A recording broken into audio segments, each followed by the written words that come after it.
Hey guys, it's Goat Mom, and I'm going to read to you guys the creepy black pages that are found in the back of each of the new FAZBEAR Frights books. There's mysterious dark pages hidden in the back of each book. And we're going to see what the heck these guys mean and what you guys think it all means in accordance to the lore. So let's get started. Propping his foot on an open drawer, Detective Larson leaned back in his wooden desk chair. Its typical creak sounded unusually loud in the absence of the daytime chaos of the divisional office. The bullpen was crammed with 12 desks, double that number of chairs, triple that number of computers and monitors and printers, a smattering of bulletin boards and storage cabinets and work tables, and the lone, malfunctioning coffee maker stuck in the corner.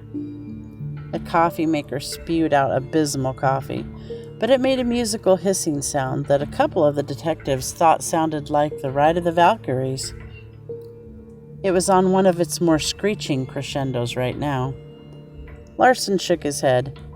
He only noticed how depressing the place was when all the people were gone, as they were on this late Monday evening.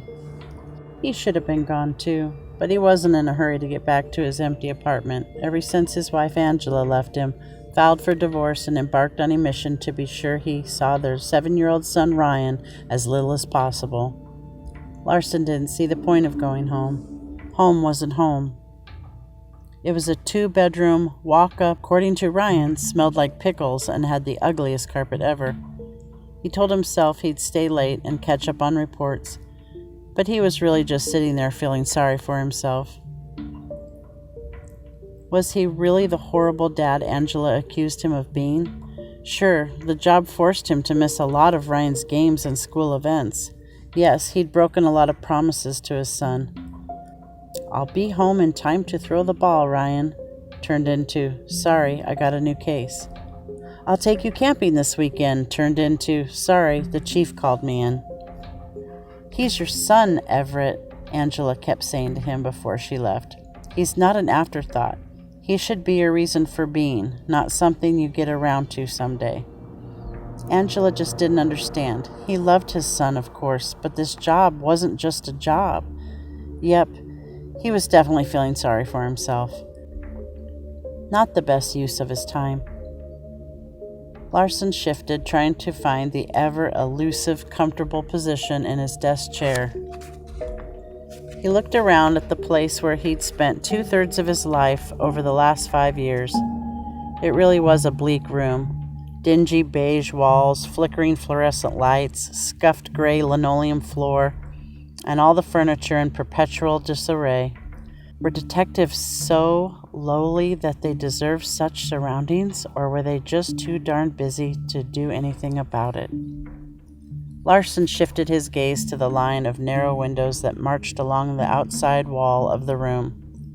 At the end of the row, he noticed a skinny ivy vine growing through a gap between the window frame and a dirty window that led into the sickly yellow glow of a street lamp. "There's my favorite sucker." Larson suppressed a groan. That's what he got for not going home. "Chief," he said. Chief Monahan wended his way through the empty desk, wrinkling his nose when he passed Detective Powell's monument to slobbery. "What is that stench?" The chief looked down at the pile of paperwork and empty food containers. "Don't know, don't want to know." From where Larson sat, the office smelled like disinfectant. His partner, Detective Roberts, whose desk faced Larson's tidy domain, sprayed the stuff incessantly to mask whatever it was seemed to have died in Powell's desk. The chief propped a foot on the extra chair next to Larson's desk. He held out an envelope. Larson eyed it. He had strong suspicion he wasn't going to like what was in it, so he made no move to take it. The chief tossed the envelope onto Larson's smudged green desk blotter. It landed next to the row of freshly sharpened pencils Larson had lined up for this evening's drudgery. "The Stitch Wraith," the chief said. "No one else wants it." "I don't want it." Tough. The word sounded exactly that when the chief said it. A compact, prematurely gray-haired man, the chief made it clear early in his career that his size and hair color had nothing to do with his ability to kick ass.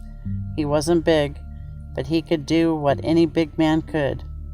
And he sounded like a big man, with a loud, rough voice you didn't argue with unless you absolutely had to. Larson had to. He did not want to see what was in the envelope. "The Stitch Wraith is an urban legend," Larson protested, but not touching the envelope, which lay like a big slug next to his foot. "Not anymore. You heard the latest?" Chief Monahan clearly wasn't going to listen to dissent. Larson sighed. How could he not have? It was all over the news, and the public was demanding answers. The local teen, Sarah something, disappeared a week before, and the detectives assigned to the case, not Larson, who gave thanks for small favors, had several dozen eyewitnesses who claimed the girl turned into garbage right before their eyes. Now, admittedly, the eyewitnesses were public school kids, not always the most stellar purveyors of truth. But in this case, their stories had a ring of authenticity, in spite of the outlandish content. "I heard," Lawson admitted. "Can't make heads or tails of it, I know. But this morning we had most of the witnesses in to see the psychologist. The shrinks confirm the witnesses believe what they're saying. Same goes for the people who have seen the Stitch Wraith." Larson rolled his eyes and said in a deep voice, "A strange cloaked figure roaming the streets." He returned to his normal, unremarkable voice. "Did I go to sleep and wake up in a horror flick?" The chief snorted and indicated the envelope with a shift of his square jaw. "You haven't heard the best part. Open it." Larson took a deep breath, put his foot on the floor. He tipped the chair forward. It creaked again, this time louder, as if, too, had no interest in the Stitch Wraith and needed to voice his own objection. Larson picked up the envelope, pulling an inch-thick stack of papers from it. He flipped through a few witness reports. Like the school kids' reports, these witnesses' testimonies all sounded similar, though they had still had enough detail to diminish the possibility of a hoax. The Stitch Wraith, witnesses said, was a shrouded figure in some sort of cloak, cape, or hooded coat. It had a lurching walk, a complete disinterest in others unless bothered, and an obsession with dumpsters and trash bins. It was usually seen dragging garbage bags full of no one knew what. He heard of all this before. He and most of his fellow detectives had dismissed it as bunk. Setting aside the witness reports, Larson flipped through the next few sheets in the envelope. They were all suspicious death reports. Larson kept his face blank as he read, and he was glad the chief couldn't see the frisson of dread that skittered along his nerve endings. He felt like the reports dropped a stone into the pond of his life, and now their impact was rippling outward towards some future he wasn't going to like. Larson flipped through the stack. Five withered bodies with... He looked down and read the top of the report. Eyes that bled down the sides of their face? More of that? The manner of death wasn't new to Larson. Unfortunately, he'd only known about one victim, and he didn't know it had anything to do with the Stitch Wraith. Chief Monahan shrugged. Larson read more carefully. 2 of the dead men found had impressive criminal histories. Larson recognized one of the guys. He'd collected him for assault a few years back. He separated out of the 2 reports and tapped them. I bet these 2 tried to mug the guy. The chief, who had finally sat down in Larson's visitor chair, nodded. I agree. He leaned forward and pointed to the stack of photographs Larson hadn't looked at yet. Look at those. Larson flipped through the photos taken from security cameras near the Stitch Wraith sightings. He squinted at one that showed the figure pulling what seemed to be a mannequin's torso from a dumpster. What the heck was he doing? The chief didn't answer. Larson kept going through the photos. He stopped again. From under the hood of what looked like maybe a long trench coat, a bulky white face peered out of the night.